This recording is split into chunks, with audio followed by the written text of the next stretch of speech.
విజయవాడలోని నోవాటెలలో కేంద్ర ఎన్నికల సంఘం బృందాన్ని వైఎస్ఆర్సీపీ ప్రతినిధులు కలిశారు. మంత్రులు మేరకు నాగార్జున, జోగి రమేష్తో పాటు ఎమ్మెల్యేలు పేర్ని నాని, అభయ చౌదరి కేంద్ర ఎన్నికల సంఘం బృందాన్ని కలిశారు. రాష్ట్రంలో ఓటర్ల జాబితాలో అక్రమాలు జరిగిన విషయాన్ని వారి దృష్టికి తీసుకువెళ్లారు. బ్రేకింగ్ న్యూస్ చూస్తున్నాం. విజయవాడలోని నోవాటెలలో కేంద్ర ఎన్నికల సంఘం బృందాన్ని వైఎస్ఆర్సీపీ ప్రతినిధులు కలిశారు. మంత్రులు మేరుగు నాగార్జున, జోగి రమేష్తో పాటు ఎమ్మెల్యేలు పేర్ని నాని, అభయ చౌదరి కేంద్ర ఎన్నికల సంఘం బృందాన్ని కలిశారు.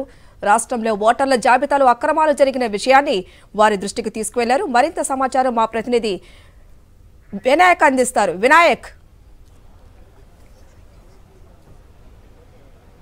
హరిత, కొద్దిసేపటి క్రితమే వైఎస్ఆర్సీపీ నేతలు కేంద్ర ఎన్నికల సంఘానికి సంబంధించిన 7 బృందాన్ని కూడా కలవడం జరిగింది. ఈరోజు నిన్న కూడా కేంద్ర ఎన్నికల బృందం రాష్ట్రంలో ఎన్నికల సన్నద్ధత మీద జిల్లా కలెక్టర్లు, ఎస్పీలతోటి సమీక్షా సమావేశం నిర్వహించడం జరిగింది. ఈ నేపథ్యంలోనే రాష్ట్ర వ్యాప్తంగా టీడీపీ పలు చోట్ల అక్రమంగా బోగస్ ఓట్లను నమోదు చేయించడం కావచ్చు, డబుల్ ఎంట్రీలు నమోదు చేయించడం కావచ్చు, ఫారం 7 పేరుతోటి గుంపదత్తగా ఈ ఓట్ల నమోదు కార్యక్రమాన్ని, నకిలీ ఓట్లన్నింటినీ కూడా నమోదు చేయించే కార్యక్రమానికి టీడీపీ శ్రీకారం చుట్టిన నేపథ్యాన్ని వీరు ఆధారాలతో సహా కేంద్ర ఎన్నికల సంఘానికి మరోమారు ఫిర్యాదు చేయడం జరిగింది. గతంలోనే రాష్ట్ర ఎన్నికల ప్రధానాధికారిని 2 సార్లు కలిసి ఈ రాష్ట్రంలో జరుగుతున్న అక్రమ బోగస్ ఓట్లకు సంబంధించి ఫిర్యాదు చేయడం జరిగింది. ప్రతి జిల్లాలను కూడా జిల్లాల వారీగా కూడా ఆయా జిల్లాల్లో జిల్లా ఎన్నికల అధికారిని కూడా కలిసి ఇవ్వడం జరిగింది. ఇప్పటికే ఢిల్లీ కూడా వెళ్ళి కేంద్ర ఎన్నికల సంఘాన్ని ఇప్పటికే వైఎస్ఆర్సీపీ నేతలు కలిసి పూర్తి స్థాయిలో అన్ని జిల్లాల్లోనూ ఏ విధంగా తెలుగుదేశం పార్టీ బోగస్ ఓట్లను నమోదు చేయిస్తుంది, డబుల్ ఎంట్రీలు నమోదు చేసింది, ఈ వివరాలన్నింటినీ కూడా ఇప్పటికే ఇవ్వడం జరిగింది. ఈ నేపథ్యంలోనే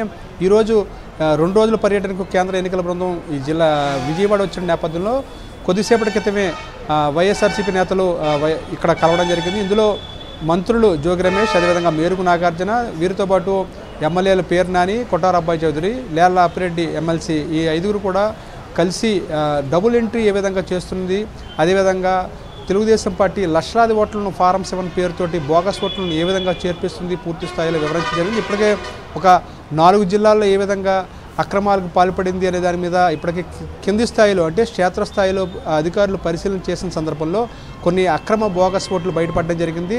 దాదాపుగా 80 నుంచి 90% ఈ విధంగా అక్రమంగా ఓట్లు నమోదైనట్టుగా కూడా గుర్తించడం జరిగింది. ఫారం 7 పేరుతోటి తెలుగుదేశం పార్టీ తమ కోఆర్డినేషన్ సెల్ నుంచి ఎవరైతే కోనేరు సురేష్ ఉన్నారో అతని ద్వారా ఈ విధంగా ఫారం 7 పేరుతోటి దరఖాస్తులు గుంపదత్తగా లక్షలాది ఓట్లను కూడా నమోదు చేయించినట్టు తెలుస్తుంది. అదేవిధంగా తెలంగాణలో ఇప్పటికే ఎన్నికలు ముగిసిన నేపథ్యంలో అక్కడ ఓటు హక్కును వినియోగించుకున్న తర్వాత డబుల్ ఎంట్రీ పేరుతోటి ఇక్కడ కూడా ఈ విధంగా నమోదు చేస్తున్నట్టుగా ఫిర్యాదు చేయడం జరిగింది. ప్రస్తుతం ఇంకా ఈ భేటీ కొనసాగుతుంది. దీంతోపాటు ఇదే సమయంలో తెలుగుదేశం పార్టీ, జనసేన పార్టీకి సంబంధించిన నేతలు కూడా ఎన్నికల సంఘాన్ని కలిసేందుకు ఇక్కడికి రావడం జరిగిందని చెప్పవచ్చు. Thank you Vinayak.